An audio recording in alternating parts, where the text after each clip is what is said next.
Falcons fans? What's going on, ATL sports fans? What's going on, NFL fans from around the nation? First of all, I want to say today was a very, very, very disappointing loss. So was last week, so was the week before the bye week, and so was the week before that against New Orleans. I mean, this Atlanta Falcons team have basically tumbled. They have fallen down. They have fallen in between the cracks, and this thing is not looking good up until this point right now as of the current moment. Before I get started, I want to give a couple shout outs. Shout out to my boy Antoine Smithy Smith. Shout out to my boy Berto from 95 North Sports and my boy A1 Forever Sports, Chris Moore. You can follow those guys. They're great content creators. Been following those guys for a couple years now. You know, they allow me to come on into the live link, you know, to come on and give my thoughts. Also, other people. I also shout out my brothers at the Bird Cage, my boy Ryan in the Bird Cage. They allowed me to come on the show today, you know, speak some stuff. And, you know, those guys always encourage me to get the channel going, keep things going. Y'all know I started earlier this year.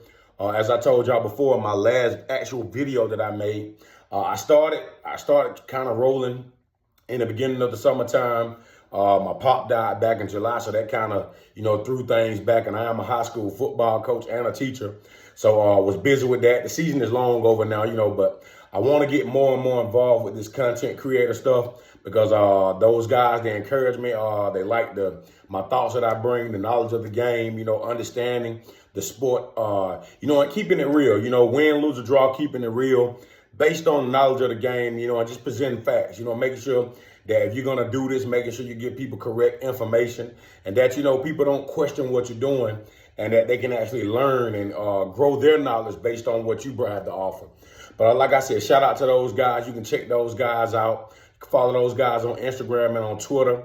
Like I said, always great content. They do shows throughout the week, random days, mostly Wednesdays, Fridays, pregame shows in which I myself, I'm trying to get more involved in. I got 17 subscribers right now. I know you need 50 to start going live. So if y'all can help me get my followers up, my subscribers up, that would be great.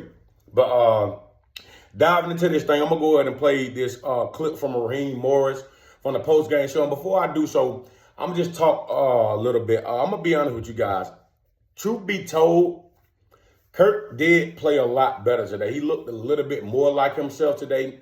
But, man, those two turnovers, those two interceptions, man, you know, I mean, Kirk has thrown 8 interceptions in 5 games.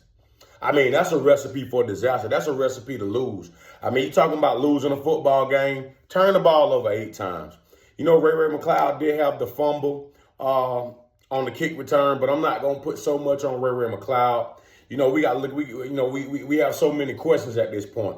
The play calling and Zach Robinson, Terry Fontenot and his GM skills. You know, what's going on with this organization right now? I mean, we're in the exact same spot that we were in last year. We were 6-6 going into the day. Now we're 6-7. I mean, we legit had a 2.5 game lead over Tampa just 2 weeks ago. Now Tampa Bay is in first place. If Tampa Bay wins out, they win the NFC South. They're going to be up 1 game in the win column. So whether we win out or not, if we win out and Tampa win out, they win the NFC South. We're in this situation once again. We know for the last couple of years, nobody wants to win this division. That's just plain as day. It's been the same way for the last 4 seasons. Tampa, fortunately, have won the division the last 4 seasons. But at this point, as Falcons fans, we are growing tired of this same product that we are beginning to see every year. We're supposed to have a better quarterback in Kirk Cousins. We know Kirk Cousins has been putting up numbers throughout his career. We go back to the Washington Redskins days. We go to his years in Minnesota. We paid this guy $180 million with $100 guaranteed.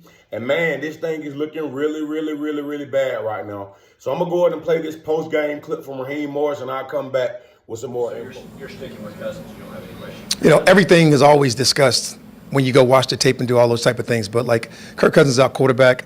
We'll have the ability to go watch this tape just like we do every single week. You know, Kirk played significantly better than he did the week before. We got a chance to go out there and focus on us and get a chance to go out there and really work on what we do and what we do well. And we'll do whatever is best to go win football games, and Kirk's definitely a part of that. We know here from this clip, and we kind of all figured this out, Kirk Cousins is going to remain the Atlanta Falcons quarterback. Whether you like it or not, this is what's going to happen. The organization still believes in the guy, so as fans, the only thing we can do is continue to root for our team, continue to support our team, and just beat up for those guys and hope that those guys can go and get it done next Monday night against the Raiders. And, the Raiders are going to be looking at this game as a game that they can have. They're going to look at it as a must-win game. We know that the rookie Brock Bowers is having a sensational season. I know he's broken the rookie record for catches. If I'm not mistaken, I'm not sure if it's just for rookie tight ends or just receiving receptions, period, for a rookie. But Brock Bowers is having an incredible season. And they're already talking about this guy, starting this guy on their fantasy teams for next week against the Falcons. Because why not? Hey, we're giving up over 290 pass yards a game. Teams are scoring at will. Teams can come in and make all the big plays that they want. And the way that the Falcons are playing right now, this is giving other teams confidence. Okay, we can beat these guys. All we got to do is stick to our game plan. And one thing that we can say for certain, the Atlanta Falcons, as my boy Ryan said on the Birdcage earlier, and as Antoine Smith, all those guys from 95 North Sports would say, the Falcons' hardest opponent are themselves. Their hardest opponent is the Atlanta Falcons. They are going to find a way to lose the football game. And a lot of folks got the Penix rant going on. Listen, I want you guys to understand something. Listen, you do not want to put this rookie in harm's way. I'm just going to put it out there. You do not want to put this guy in this situation. He has a Caleb McGarry that's going to be basically trying to protect his blind side. And we know Caleb is the weak link in pass protection. Yes, he's been a little better the past few weeks, but Caleb McGarry is the weak link. You do not want to put this rookie future franchise quarterback in harm's way. Do not throw this man in the fire so that he'll receive any type of blame for this. Kirk Cousins is a major problem. Zach Robinson is a major problem. They're talking about Zach Robinson possibly being interviewed by Oklahoma State, and which I do think that his offense will work in college because we know college, of course, is different from the NFL, and you're able to do more things at the college game. And the players care about going pro, so they're going to do everything the coach says to a T. But the question is this coaching staff losing this team? This takes me back, before we go on to the clip of Kirk Cousins post-game, this takes me back. A lot of folks don't agree. Atlanta Falcons fans, we're so desperate to win. We're so desperate to be good to the point where we look past reality. We look past facts. We look past actual formal information on coaches that can actually come in here and change this team, right? Remember, y'all didn't want Bill Belichick, right? Let's throw it out there. You guys did not want Bill Belichick, the six-time winner as a head coach, two-time winner of the Super Bowl as a defensive coordinator. But remember, we didn't want structure. You might say, well, no, we don't need Belichick because of this, because of that. Bill Belichick would have brought structure to this football team. Bill Belichick would have brought a non-BS mentality to this team. Either you're going to do it my way or you're not going to be here, right? There's too much friendliness going on with the players in Atlanta right now. I'm not sure these guys are buying into Raheem Morris anymore. Is the team checking out from Kirk Cousins? I believe Kyle Pitts is checked out. And I'm going to be honest with y'all guys. I think we need to give Pitts a break. Yeah, he had those 3 drops in the fourth quarter. But at that point, when you're 21 points down mentally, and you know that this game shouldn't have gone this way due to the fact that you led in time of possession. You led in passing yards by a few yards. You led in rushing yards, if I'm not mistaken, by over 50 yards. Like I said, you led in time of possession. You did everything you needed to do to win this game, but you turned the ball over 3 times. And you lost by 3 scores. So are the players mentally checking out, right? So before we move on to Kirk Cousins went 23 of 37, 344 yards. Most of them yards came when what I call the ass part of the game where, you're in the back end of the game and, it's already over and the defense is just playing, making sure they keep everything in front of them. Bijan Robinson had 22 carries for 62 yards and a touchdown. Tyler Algier, 9 carries, 63 yards and a touchdown. Darnell Mooney had a sensational day, 6 receptions for 142. Ray McLeod, 8 for 98. Drake London, 5 for 70. Kyle Pitts, 1 for 14 with a total of 5 targets, only 1 catch. Charlie Warner went 1 catch for 11 yards. Bijan 2 catches for 9 yards. Caden Ellis had a sack on defense, 7 total tackles, 3 assists. Jesse Bates 4 tackles, 5 assists. 4 tackles, 5 assists, total of 9. Justin Simmons 3 and 2. Eddie Goldman had a big sack today. Matthew Judon had a sack today. And Arnold Ebiketie had a sack today. And I think, So, and like I said, Ray McCloud had the fumble on kick return, which was a big momentum shift. They were down 28-21 at that point. Who knows? They probably would have tied the game on that drive. We're not certain because, who knows? Kirk may have thrown another interception on that drive, right? Before the Vikings, Sam Darnold went 22 of 28, 347, 5 touchdowns. Sensational day. Aaron Jones, 13 carries, 73 yards and a touchdown.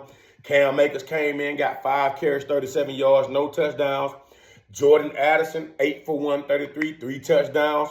Justin Jefferson, 7 for 132 and 2 touchdowns. TJ Hawkinson, 4 catches, 45 yards. Josh Oliver, 1 for 26, and Aaron Jones, 2 for 11. All right. And it's crazy thing is, guys, Atlanta only gave up 1 sack today. I mean, the penalties killed us. Chris Lindstrom has been having a lot of uncommon penalties this season. He's arguably our best offensive lineman, arguably the best right guard in the National Football League. I mean, you can argue with your mama, don't argue with me. But this guy's been sensational throughout his career. We win, lose, or draw with Chris Lindstrom. Like I said, Caleb McGarry for the past few weeks has been holding it down at the right tackle. And although our offensive line is still continuing to struggle, they are a lot better in pass protection this season than they have been. They've been good in the run game for the past few seasons, and that some of that credit goes to Arthur Smith. He was able to generate great run blocking, something that we didn't have prior to Arthur Smith coming here. We had a few of it with Kyle Shanahan, but for the most part, Arthur Smith kind of activated this run game. But before we continue, let's go on to the clip from today. Left plays out there, made mistakes at times. It's never going to be a perfect game, but you certainly point to some different moments that were important that we didn't capitalize, and now we got to look forward to what we still have in front of us, and try to get healthy this next week, get to Vegas, and try to find a way to win there, and then see if we can string it together in the last stretch of the season. But certainly disappointing day today, and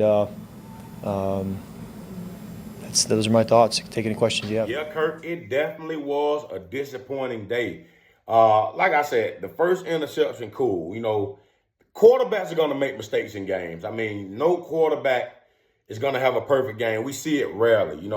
There's going to be miscues. They're going to be overthrows. They're going to be underthrows. They're going to be throws that are too far behind or too far in front. But on that pass to Kyle Pitts down the seam, I think it was in the 4th quarter, that was just piss poor right there. I mean, in that situation, all he had to do was put that ball in Kyle Pitts' chest. I mean, there was no reason to lob that pass. I mean, he throws that ball about 2 or 3 more feet inside. Kyle Pitts catches that, going to end zone. The Falcons would have been down 7, right? But unfortunately, that drive became an interception. And then the Vikings went downfield again, put it in the end zone, went up 42-21. And you can tell by Kirk's body language right now. I don't know if he's losing confidence in himself or, like I said, I don't think it's the play calling 100%. Yes, Zach Robinson has been questionable in his play calling and his schemes, but that late interception right there, that was piss poor. Kirk has to be better right there. And if I remember on that play, there was pressure, but Kirk had more than enough time to deliver that pass in Kyle Pitts' chest, right? So looking forward to the Raiders, right? We don't know if it's going to be Minshew, Ritter, or whoever they have at quarterback, right? And I'm assuming it could be Desmond Ritter. It will be very embarrassing for the Atlanta Falcons to go to Las Vegas next week and lose to Desmond Ritter. I mean, it's already looking crazy at this point.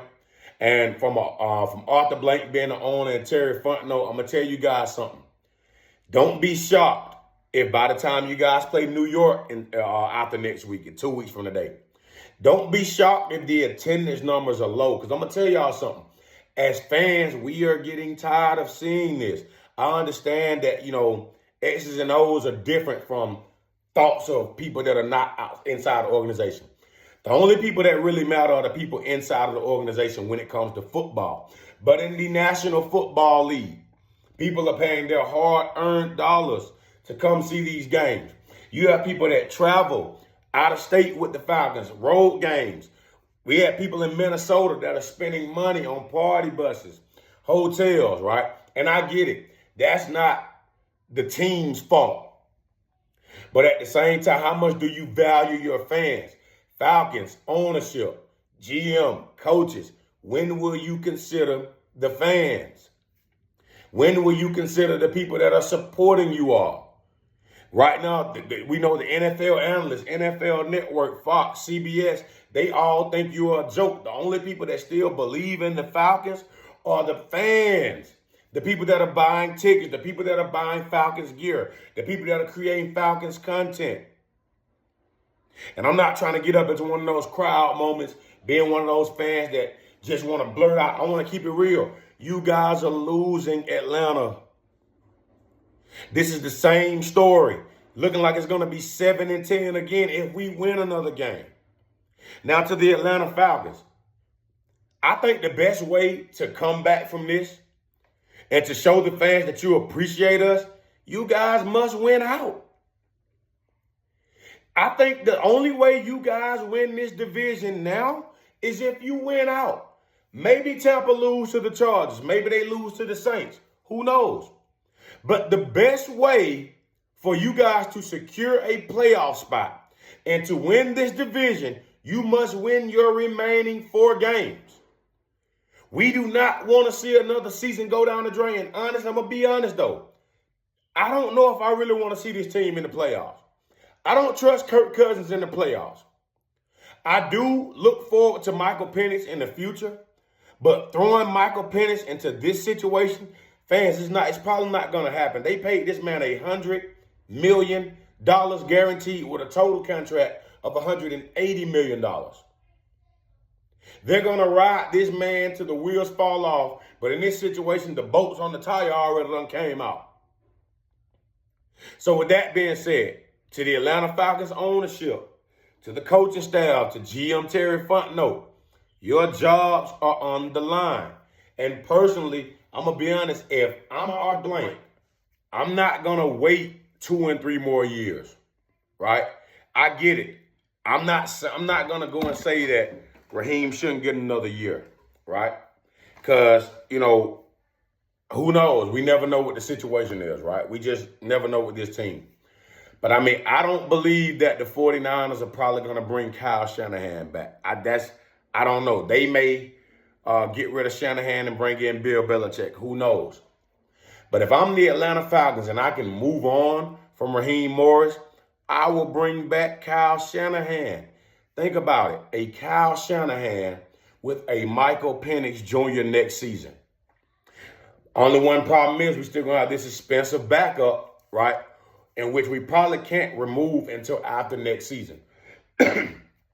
But a Kyle Shanahan with these running backs and this receiver core and a young quarterback with some additions to the offensive line and a solid pass rush, who knows? He may even bring some players from San Francisco with him. We don't know. Anything can happen in the National Football League. Could be a long shot, could be a possibility. But I'm not going to wait any longer. It has been 8 seasons since the Atlanta Falcons made the postseason. The last time they made the postseason was the season after the Super Bowl, in which the Philadelphia Eagles won when they went up to and lost to the Eagles in the divisional round. Right? That was and I think that was the 2017 season. Right? So if I'm off the blank at this moment, I'm considering my fans at this point. The reason why, because we are watching this same story over and over and over and over and over and over and over. When will the madness end? So that's all I got for you guys tonight. I'm going to be back on probably Wednesday or Thursday with a pregame show. A pregame show of the Raiders. I'm going to break down the players, break down, some analysis, just things we get throughout the week. And hopefully the Falcons can turn this thing around. And because I still think this team is talented enough to go into the playoffs. But the question is, at quarterback, we're not sure at this point. Shout out to the defense. They did show, they gave up a lot of big plays, which was terrible. D. Alford and Clark Phillips got beat like they stole something today. And my hat goes off to A.J. Terrell. A.J. Terrell I think only allowed 1 or 2 catches when he was actually guarding Jefferson today. But D. Alford and Clark Phillips got beat like they stole something. That is an automatic mismatch anytime they line their best receiver up against those guys. And they were actually able to scheme those things, into happening, right? So congrats to Justin Jefferson and Addison. Those guys balled today. But like I said, to close this thing out, as Falcons fans, listen, the blank is getting to the point where a lot of people calling to boycott that Giants game and that Panthers game. I'm telling you, you guys have to go to Las Vegas and win this football game. There are no excuses. We don't care if it's by 1 point or 3 points. Win the damn football game. Because if the Chargers beat Tampa, we control our own destiny again. Right now, they're in the driver's seat. So with that being said, salute ATL sports fans. If you haven't liked and subscribed, I would love to get my subscribers up. That way I can continue to do, begin to do live videos. Possibly one day bring on former players as my bros do at 95 North Sports, Smitty, Birdo and Chris. Also the Bird Cage, several other podcasts. These are the ones that I follow the most. Because, like I said, I sync well with those guys, and I love the content they bring. But like I said, this is your boy DA with DA ATL Sports. Follow me on Twitter, DA ATL Sports. Your boy DA Boom on YouTube. With that being said, salute. See y'all later.